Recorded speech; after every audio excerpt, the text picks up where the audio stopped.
વર્ગ 3 અને વર્ગ 4ના જે કર્મચારીઓ છે આઉટસોર્સથી ભરવામાં આવે છે અને આઉટસોર્સમાં નિમણૂક પામ્યા બાદ આ કર્મચારીઓને આઉટસોર્સ એજન્સી તરફથી તેમણે નિભાવેલી ફરજનું વળતર ચૂકવવામાં આવે છે, એટલે કે તેમનો પગાર ચૂકવવામાં આવે છે। પરંતુ આપણે જાણીએ છીએ કે વર્ષોથી આ આઉટસોર્સ એજન્સીઓ આ આઉટસોર્સમાં કામ કરતા કોન્ટ્રાક્ટ પદ્ધતિથી કામ કરતા જે કર્મચારીઓ છે તેમનું ખૂબ મોટું આર્થિક શોષણ કરી રહી છે। પરંતુ એજન્સીઓ દ્વારા કરાતા આ આર્થિક શોષણ સામે અવાજ ઉઠાવ્યો છે છોટાઉદેપુર જિલ્લાના કવાંટ તાલુકાના એક યુવા નેતા, કવાંટ તાલુકા પંચાયતના પૂર્વ પ્રમુખ અને હાલના કારોબારી અધ્યક્ષ પિન્ટુભાઈ રાઠવાએ। તેમને જ્યારે ખબર પડી કે આઉટસોર્સ એજન્સી તરફથી એક કર્મચારી પાછળ 3000થી લઈ 5000, 7000 સુધીનો ભ્રષ્ટાચાર કરવામાં આવે છે, તેના પૈસા કાપી લેવામાં આવે છે, ત્યારે આવા આઉટસોર્સના જે કર્મચારીઓ છે, જિલ્લામાં સેંકડો કર્મચારીઓ છે, ત્યારે આ આંકડો કેટલો મોટો કહી શકાય। અને આટલા મોટા આંકડામાં જ્યારે ભ્રષ્ટાચાર થતો હોય અને તે પણ ભાજપના શાસનમાં, ત્યારે સરકાર માટે એક શરમજનક વાત છે। પ્રધાનમંત્રી ખુદ તેમનું માનવું છે કે અન્યાય કરીશ નહીં અને અન્યાય સહીશ નહીં, ખોટું હોય ત્યાં અવાજ ઉઠાવો। અને બીજું, પ્રધાનમંત્રીનું એ પણ માનવું છે કે વચેટિયા ક્યારેય ફાવવા જોઈએ નહીં। પરંતુ આ આઉટસોર્સ એજન્સી જે છે તે એક કહી શકાય કે વચેટિયા પ્રથાને ક્યાંક ને ક્યાંક અનુસરી રહી છે અને તેને લઈને આઉટસોર્સના કર્મચારીઓનું શોષણ થઈ રહ્યું છે। ત્યારે આપણે જાણવાનો પ્રયાસ કરીશું, પિન્ટુભાઈએ આ સમગ્ર મામલે જિલ્લા કલેક્ટરને એક પત્ર લખ્યો છે, શું પત્ર લખ્યો છે તેમની પાસેથી જાણીશું। પિન્ટુભાઈ, તીર સમાચારમાં આપનું સ્વાગત છે। સૌપ્રથમ તો આપને અભિનંદન પાઠવીશ કે આ એક બહુ મોટો અને ગંભીર મુદ્દો છે, કારણ કે આઉટસોર્સના જે કર્મચારી જેમને અભ્યાસ કર્યા પછી ભલે સરકારી નોકરી ના મળી હોય, પરંતુ એક આઉટસોર્સની નોકરી મળી હોય તો તેમને એક આર્થિક સપોર્ટ મળતો હોય છે, સહારો મળી જતો હોય છે, પરંતુ તેમનું જ્યારે આર્થિક શોષણ થાય અને જો તે પોતે અવાજ ઉઠાવવાનો પ્રયાસ કરે ત્યારે આઉટસોર્સ એજન્સી તેને કાઢી મૂકે તેવી એની અંદર એક બીક હોય છે અને એના કારણે અત્યાર સુધી કોઈ બોલતું નથી, પરંતુ હવે તમે અવાજ ઉઠાવ્યો છે, શું કહેશો? સરકાર શ્રી ખૂબ સારું કામ કરી રહી છે। અલગ અલગ કચેરીમાં અલગ અલગ જે તે આઉટસોર્સિંગમાં કામ કરતા કર્મચારીઓને સારો પગાર મળે એ હેતુથી સારો પગાર મળે એના માટે ખૂબ સારા પ્રયત્ન કરી રહી છે। પરંતુ જ્યારે આઉટસોર્સિંગમાં કામ કરતા કર્મચારીઓને અલગ અલગ કચેરીમાંથી જ્યારે પગાર કરી દેવામાં આવે, જે તે એજન્સીને એ પૈસા મળી જાય, ત્યારે એજન્સીએ જે તે કર્મચારીઓને એ પૂરા પૈસા મળતા નથી। જ્યારે દાખલા તરીકે તમને હું કહેવા માંગીશ કે 19,000 જેટલો પગાર મળતો હોય કચેરીએથી અને એજન્સી 11-12,000 ચૂકવતી હોય, તો બાકીના 5-6,000 ગયા કયા? તો અમુક ચાર્જ હોય છે, અલગ અલગ ટેક્સ હોય છે, પણ એક કુલ મળીને 2,000 જેટલા કે 1,500 જેટલા થાય, તો બાકીના 2-3,000 રૂપિયા ગયા ક્યાં?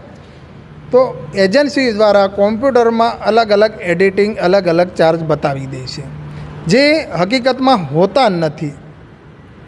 અને જે સરકારના ચોપડે કે ઓડિટમાં ઉપરમાં જે વીમો કે દાખલા તરીકે એવું પણ એ કરેલું નથી, ખાલી દર્શાવી દે છે।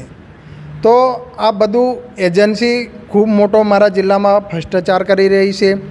મારા જિલ્લામાં મોટાભાગના આદિવાસી લોકો છે અને ત્યાં કામ કરી રહ્યા છે। મારા ભાઈઓ જે આઉટસોર્સિંગમાં કામ કરી રહ્યા છે એમને પણ ખબર છે કે બહુ ઓછું વળતર મળી રહ્યું છે, પણ અવાજ ઉઠાવે તો એ લોકોને કાઢી મૂકે, એ બોલી નથી શકતા, કેમ કે એમનું પરિવાર ચલાવવું છે। પણ જે એમની મહેનત છે એ મહેનતનો પૂરો પૈસો મળતો નથી। અમારા મોદી સાહેબ પણ અમને કહે છે કે જ્યારે ખોટું થતું હોય ત્યાં અવાજ ઉઠાવવો જોઈએ। અમે પ્રતિજ્ઞા પણ લીધી છે અને આ હેતુથી જ્યારે મને ખબર પડી કે આ ખોટું આખા જિલ્લામાં ચાલી રહ્યું છે અલગ અલગ એજન્સી દ્વારા, તો આની યોગ્ય તપાસ થવી જ જોઈએ. આજે આપણે વાત કરીને 15 દિવસમાં કે ઠંડુ પડી જાય કે એમની કોઈ યોગ્ય તપાસ ના થાય એવું ના થવું જોઈએ, એવી પણ મારી નમ્ર વિનંતી છે. અને મને મારી સરકાર અને મારા છોટાઉદેપુરના કલેક્ટર શ્રી સાહેબને પણ મને પૂરો વિશ્વાસ છે કે એક યોગ્ય તપાસ કરશે. કલેક્ટર સાહેબ ખૂબ ઉત્સાહવાળા છે અને પૂરો લોકોને ન્યાય આપે છે. લોકો માટે હંમેશા દોડતા હોય છે, ગામડે વિઝિટ કરે છે. એટલે ખૂબ સારો એવા પ્રયત્ન સાહેબ કરી રહ્યા છે. મેં સાહેબને લેટર કર્યો છે અને સાહેબ જોઈને આ એજન્સીને જે તે બધી એજન્સીનો બોલાવીને તપાસ કરશે અને આ એજન્સીઓને જે ભ્રષ્ટાચાર થયો છે એ ભ્રષ્ટાચાર વિરુદ્ધ ગુનો પણ નોંધશે અને જે પૈસા અલગ કાપી લેવામાં આવ્યા છે એ પૈસા મારા કર્મચારીઓને મળી જવા જોઈએ, એવી મારી નમ્ર વિનંતી છે. પિન્ટુભાઈ, ખૂબ સરસ તમારો વિચાર છે અને તમે જે ઝુંબેશ ઉપાડી છે તે એક સરાહનીય છે. પરંતુ આ આપના ધ્યાને ક્યારે આવ્યું, કેવી રીતે આવ્યું? હું કારોબારી ચેરમેન છું. હું ચોપડાઓ દેખતો હોય કે કોને કેટલો પગાર ચૂકવ્યો છે, કયા વિકાસમાં કેટલા કામો કર્યા છે, શું કર્યા છે, ત્યારે હું જોતો હતો. ત્યારે આઉટસોર્સિંગના કર્મચારીઓનું પણ જ્યારે હું જોયું તો એમનો પગાર કંઈક 19,000ની આસપાસ હતો, એમને 12-13,000 રૂપિયા મળતા હતા. તો આવી તપાસ મેં અલગ જિલ્લામાં આપણે અલગ તાલુકામાં હું કરી, ત્યારે બધે આવું નકળી આવ્યું કે જે પૈસા ખૂબ ઓછા મળી રહ્યા છે મહેનત પ્રમાણે. જે નક્કી કર્યા છે જે કચેરી એના પ્રમાણે ખૂબ ઓછા મળી રહ્યા છે. તો આવું ના થવું જોઈએ એવું મારો વિચાર છે અને આનો યોગ્ય પગલાં લેવા જોઈએ. બિલકુલ યોગ્ય પગલાં લેવા જોઈએ. પિન્ટુભાઈનું માનવું છે કે આ જે રીતે છોટાઉદેપુર આદિવાસી બાઉલ ધરાવતો જિલ્લો છે અને છોટાઉદેપુર જિલ્લાની જે કચેરીઓ છે કે જેમાં આઉટસોર્સ તરીકે ફરજ બજાવતા જે કર્મચારીઓ છે તે મોટા ભાગે આદિવાસીઓ છે. અને આ આદિવાસી કર્મચારીઓનું, આદિવાસી જનતાનું કહી શકાય, કારણ કે અહીંયા વસતા લોકો જ એમાં આઉટસોર્સ તરીકે કર્મચારી તરીકે ફરજ બજાવતા છે. ત્યારે આ આદિવાસીઓનું જે પ્રકારે આઉટસોર્સ એજન્સીઓ દ્વારા આર્થિક શોષણ થઈ રહ્યું છે તે શોષણ અટકાવવા માટે તેમણે જિલ્લા કલેક્ટરને પત્ર લખ્યો છે. આની યોગ્ય તપાસ થાય અને જે વધારાના નાણાં આઉટસોર્સ એજન્સી, જેમ તેમણે ઉદાહરણ આપ્યું કે એક 19,000 રૂપિયા માની લો કે એક કર્મચારી માટે સરકાર દ્વારા નિયત કરવામાં આવે છે કે આ કર્મચારીને 19,000 રૂપિયા ચૂકવવા. પરંતુ જ્યારે એ કર્મચારી સુધી તેના મહિનાનો પગાર ચૂકવાય છે ત્યારે તે 19,000ની જગ્યાએ 12,000 કે 13,000 પૂરતો સીમિત થઈ જાય છે. એટલે વચ્ચેના જે 5, 6, 7,000 રૂપિયાનો જે ગેપ છે એ નાણાં જાય છે ક્યાં?